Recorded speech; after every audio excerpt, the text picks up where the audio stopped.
All right, kids. So now that we've covered what a defense attorney's job actually is, as opposed to what popular media has claimed it is, I would like to cover what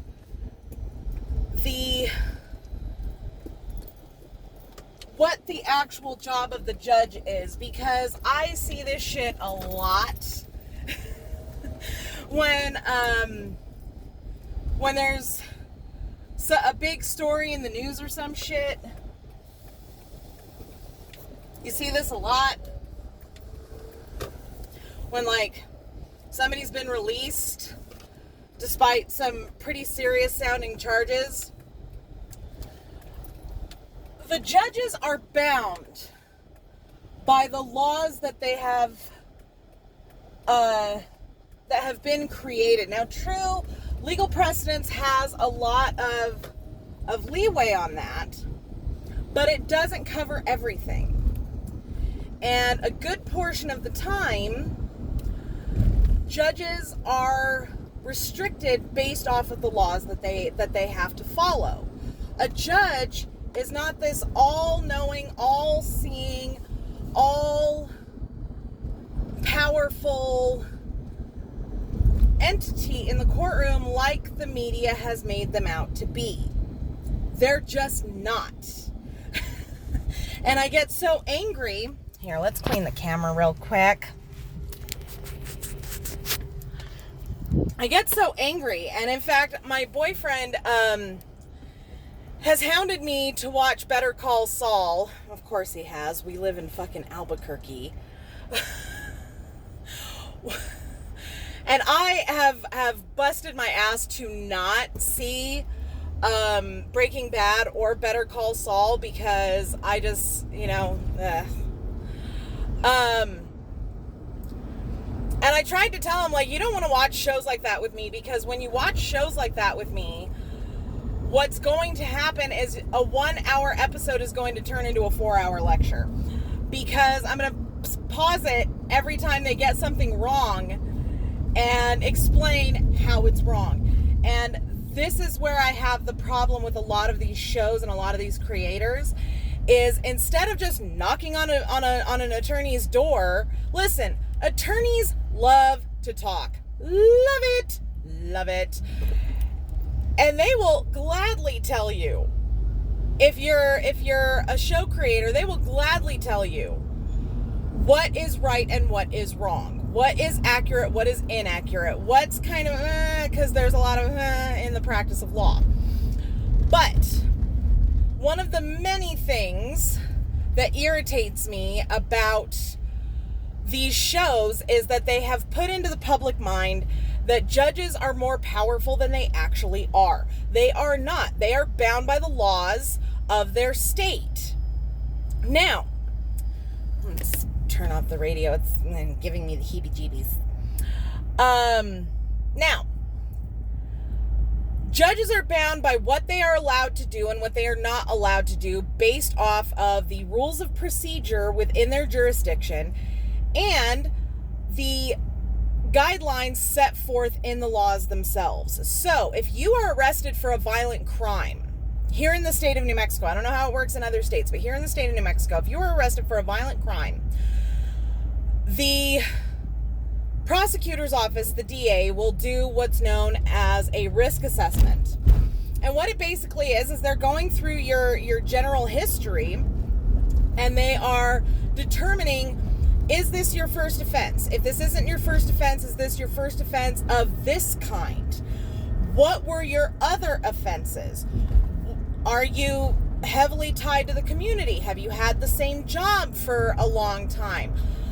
Blah, blah, blah. What they're basically doing is they're trying to determine whether or not you are a flight risk and if you are a risk to the public at large while you await trial. Based off of that risk assessment, that risk assessment will hold a lot of sway with a judge as to whether or not to release you on pretrial release. Pretrial release is you get to go about your life with a lot of restrictions until your trial begins. Until your trial, yeah. So, just because a judge released somebody who, was arrested for manslaughter doesn't mean, just because you've been arrested for manslaughter doesn't mean you're going to sit in prison or jail until your trial. It means that you did something stupid. They're now going to evaluate the ever-loving shit out of you. And that's that.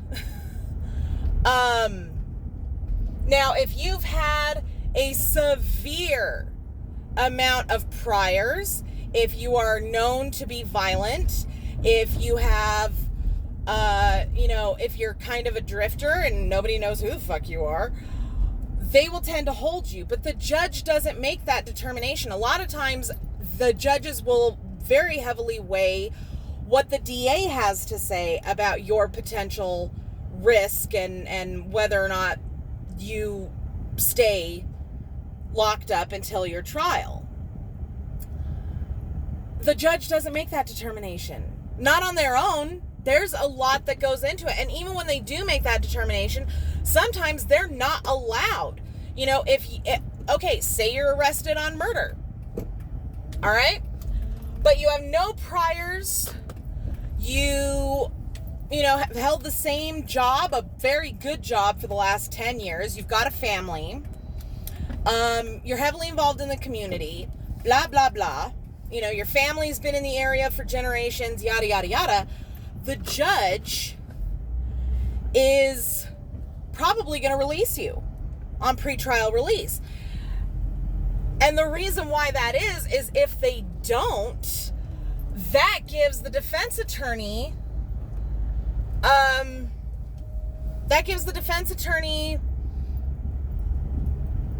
ammunition.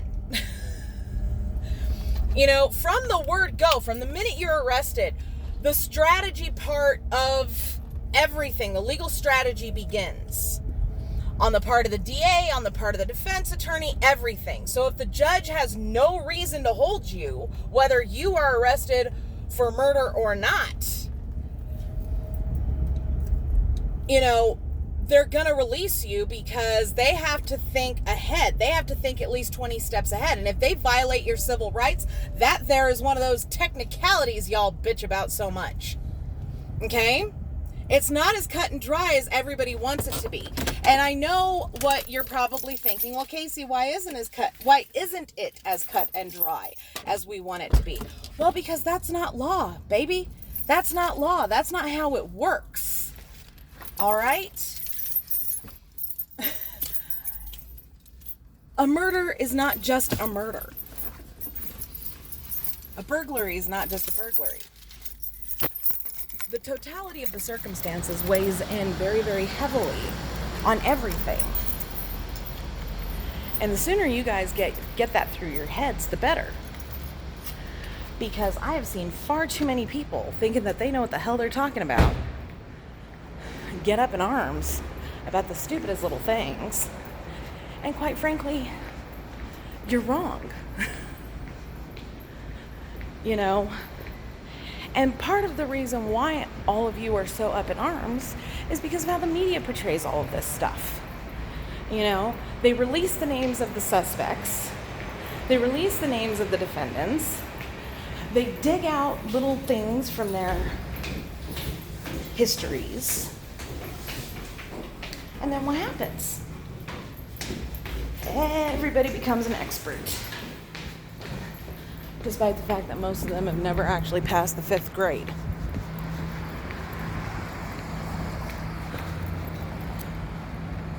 The fact is, kids, is that you don't know until you know that you don't know. And it's going to be a lot easier for y'all if you admit, or at least keep an open mind. This horse shit of thinking that you know better than the people who work in the field is just laughable. Gotta love downtown mornings.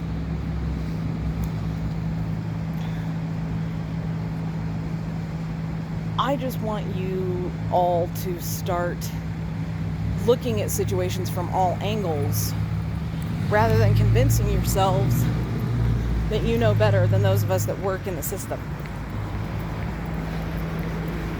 You know, fact is that there's a lot that we know that you don't.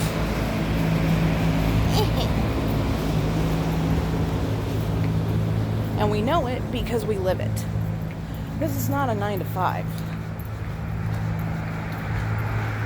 Most of us, we take home work with us. It's just how it is. Good morning.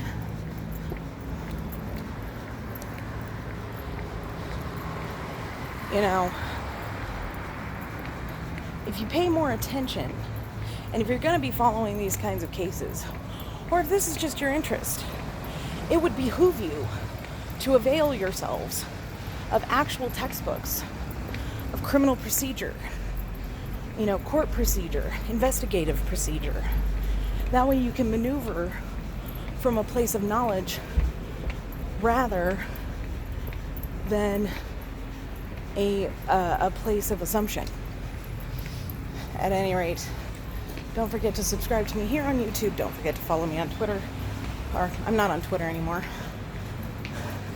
Go to my About page. You'll find everything. Thank you all very much for watching, and we'll see you soon.